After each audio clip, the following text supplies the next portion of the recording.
Good afternoon, here's the latest video update on this Monday afternoon, the 1st of October. We still have Tropical Storm Jelawat, and now we have another tropical cyclone that is formed here in the western Pacific. We have Tropical Storm Maliksi. First we begin with Jelawat, which is now moving quickly away from the Japanese islands and into the northern Pacific. It's now located just south of the Kuril Islands, or the Tsushima Islands, the island chain extending from Hokkaido to the Kamchatka Peninsula in Russia. Maximum sustained winds are down to 85 kilometers per hour with gusts of up to 120.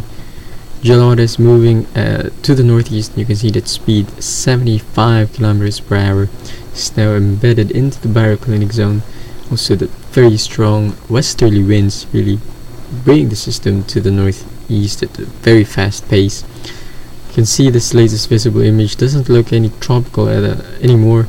See that baroclinic leaf actually, also that front actually extending into the southwest of the system, not affecting Japan anymore, as I said. But looking at the infrared image, still have convection affecting parts of the Kuril Islands and even spreading northward into the Kamchatka Peninsula. Just look at it in the Russian Far East, bringing some light rain showers there as well. Again, but for the most part, weather here in Japan beginning to improve. No longer facing the threat of Jelawat here. Remember, made landfall in Honshu yesterday afternoon, moved across the regions of Chubu, Kanto and Tohoku before exiting into the northern Pacific. It brought lots of heavy rains in this region. You have stations exceeding 500 millimeters of rain in the past 24 hours alone. And we also had some strong winds, especially along the coast here in southern Honshu, of around 100 to 140 kilometers per hour yesterday. And even this morning, when Jelawat exited into the northern Pacific, it passed just south of Hokkaido, and even some stations here along the coast reporting winds of up to 100 kilometers per hour. So again, the system still bringing that strong winds with it as it moved across Honshu, moving quickly away now. So improving weather conditions overall for this country. Again, looking at the latest forecast from Japan Meteorological Agency, continuing to forecast this to move northeastward across the northern Pacific and perhaps become an extratropical cyclone, complete that extratropical transition within the next 24 hours. A Joint Typhoon Warning Center no longer giving warnings on this system. They've given their final update earlier this morning, so no longer watching Jelawat. And again, not really a threat in terms of strong stormy conditions, perhaps some rain showers and also high surf across the Kuril Islands and even into the Kamchatka. But it's all for Jelawat. We move on to the other tropical cyclone, Tropical Storm Maliksi. Then moving on over the northern Marianas Islands, last located approximately 300 kilometers north of Saipan, or about 520 kilometers northeast of Guam. The maximum sustained winds are now up to 65 kilometers per hour with gusts of up to 95 kilometers per hour. The system is moving west-northwestward at 20 kilometers per hour. The Joint Typhoon Warning Center has this as a tropical depression, but they are also expecting this to become a tropical storm within the next 24 hours. Look at the latest visible image. System doesn't look strong at the moment. See the low level circulation center is actually located right over here, just south of the island of Pagan. Some convective activity, but still in the early stages of development, still very much disorganized. And if you look at the latest infrared image, we are seeing some really strong convective activity, some really cold cloud tops, which would indicate higher cloud tops. And look at some of the colors here exceeding negative 80 degrees Celsius. So some really cold cloud tops, which usually indicates really strong convective activity. System is embedded in a larger cyclonic circulation, some sort of monsoon depression at the monsoon trough, extending to the south, bringing some rains as well into parts of the Marianas Islands and Guam here. And because of this storm storm's proximity across the Marianas Islands, we have some weather warnings from the National Weather Service out in Guam, issuing tropical storm warnings across the islands of Alabagan, Agrihan, and Pagan Islands, which are located along the northern part of the Marianas Island chain. Also have some high surf advisory extending all the way south into Guam and parts of Micronesia as well. Again, due to that large cyclonic circulation, bringing some kicking up the surf all across this region. I mentioned the rains affecting parts of the Marianas. Here we have the latest radar image from the National Weather Service out in Guam.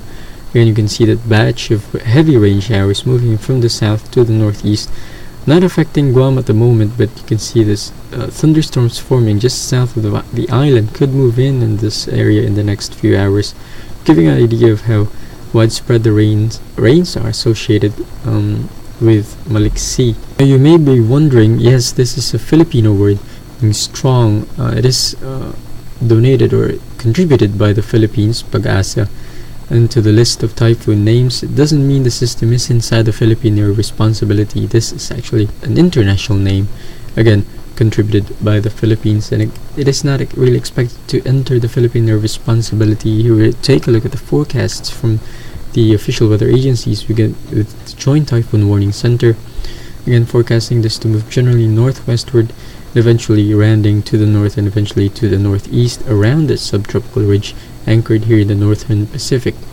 moving just south of Pagan the next few hours, moving just west of Iwo To by Wednesday, and perhaps staying well southeast of Tokyo, taking nearly the same track as Iwinir did in the past 3 days, 2 to 3 days ago.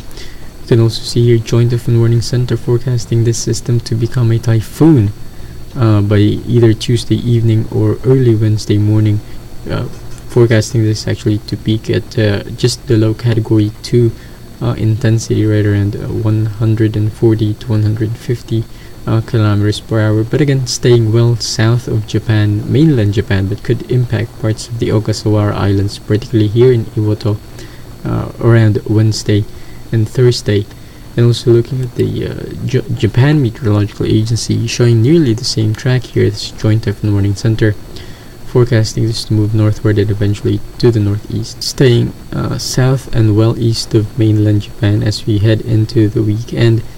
Not forecasting this to become a tropical typhoon yet on their 3-day forecast, but could become a typhoon if we extrapolate their forecasts, actually becoming a 60-knot tropical storm as we head into Thursday, just west of the Ogasawara Islands. So continue to watch that. And in terms of the computer model agreements, there are still some differences, very big differences actually. Some take this again to the northeast, while some of them take this actually to the west, farther west, and getting really close to Japan by as we head into the early part of next week. So, but overall, in terms of the agreements among the official weather agencies, looking at the Joint Typhoon Warning Center (JMA), they're taking that camp, which is showing the turn to the northeast. So, pretty confident in terms of the official forecasts here, but we'll continue to watch the developments closely in the next few days. Now we head on to another developing depression, another developing system here in the Western Pacific. This one's located over the South China Sea, the West Philippine Sea. This is still an Invest 95W according to Joint Typhoon Warning Center. Although JMA, as we've mentioned yesterday, has already upgraded this to a tropical depression. This is located roughly 500 kilometers west of Luzon in the Philippines, or around 300 kilometers southeast of Hainan. Still, as with Maliksi, this is still in the early stages of development, although we are seeing that core of the disturbance starting to become much more organized. And actually, if we take a look, showing the convection associated with this storm located right over here, it is improving over time, and still early in terms of development. Will probably take its time becoming a tropical storm here. But Joint Typhoon Warning Center has issued its own tropical cyclone formation alert, upgrading the chances of development to high. So expect this to be upgraded to depression according to Joint Typhoon Warning Center within the next 24 hours. But for the most part, the depression or the system, whatever you call it, is still far away from the Philippines or anywhere here in the Southeast Asia for that matter to really impact directly, although we are seeing some rain showers associated with the monsoon trough and also the eastern extension of the system, enhancing some rain showers, I should say, across parts of Visayas and even here into central Luzon. Not too widespread and not too heavy, and again, most of them are usually isolated thunderstorms. But if you take a look here to the west, you have some parts of the Vietnam and even parts of Indochina here into Cambodia, seeing some rain showers associated with the southwest monsoon, also enhanced by this developing system. In terms of the forecast, looking at the computer model forecasts, again, they are still split on whether it will actually go. You can see this purple forecast here taking this actually towards Luzon in the next 2 to 3 days, while this red and green line taking this westward, perhaps into Vietnam as we head into Thursday and Friday. So still two camps here, one going to Vietnam, one going to the Philippines. But in terms of the short-term forecast, we'll see the system meander in this region for at least another 2 days. In fact, JMA is still forecasting this to remain in this region for the next 24 hours, perhaps becoming a tropical storm. And by that time, we should get more information and we should see the computer models starting to converge on a much better solution in the next 48 hours. But for now, you need to watch the system over the South China Sea, the West Philippine Sea becoming starting to get organized. That concludes our video update on this Monday afternoon. You can check out these links, official forecast agencies across the Western Pacific for the latest, and also at westernpacificweather.com, and also on our blog for the latest video and text updates on the storms in and around the Western Pacific. Stay safe, guys.